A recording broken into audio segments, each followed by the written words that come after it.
Good morning, viewer. Welcome to our first active. Here's the breaking news. Yes, Prime Minister Narendra Modi's upcoming state visit to the US will be defined by substantive outcomes in defense, high technology, economic cooperation, and deeper people-to-people ties between the two countries. President Joe Biden's National Security Advisor Jake Sullivan has said, while both countries will also seek to develop a common understanding about China's actions and, as best as possible, attempt to coordinate and align actions around it. Sullivan said that the bilateral relationship is neither a marriage of convenience nor a geopolitical bargain, but a relationship founded on goodwill between people, private sector, academia, and governments on both sides. In an exclusive interview, Sullivan also said that the initiative on critical and emerging technology is foundational, fundamental, and critical, since both India and the US believe that harnessing emerging technologies is key to the future of their societies,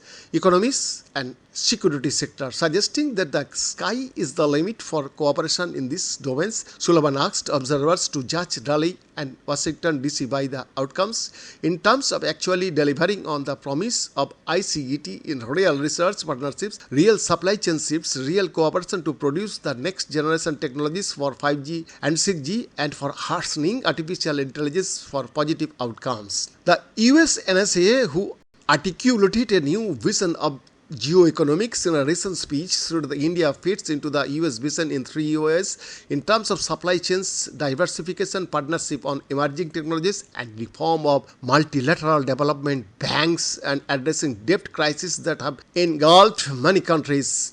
Referring to India's leadership on MDBs, the dive as G20 President, Sullivan added, "We are looking to help make India's G20 presidency a landmark G20 presidency on both of these issues." And so, when I think about what our international economic strategy is, economic partnership between the US and India lies at the heart of it. Sullivan is one of Biden's closest aides and has driven the US administration approach towards Ukraine and Indo-Pacific geoeconomics and technology in the past 2 years. He is also seen as the central figure who has given momentum the India-US relationship with the leadership of ICET, along with India's NSA Ajit Doval. Sullivan visited India last week, where he met Modi, Doval, and External Affairs Minister S. Jaishankar to form up deliverables for the state visit. In the interview, Sullivan spoke about the US commitment to enhancing India's manufacturing capacity as well as co-production in the domain of defense in India. When asked how much are shared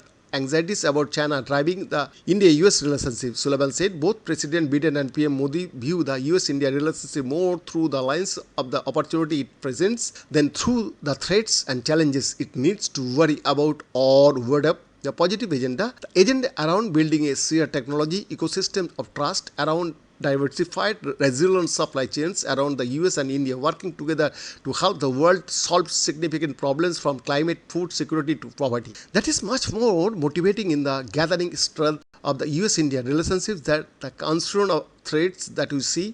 He added that the ballast in ties came from how people in both countries had a fundamentally optimistic view about the other country as a partner. So this is not some kind of geopolitical bargain or marriage or convenience against a common trade. Beyond the report, Fosak TV.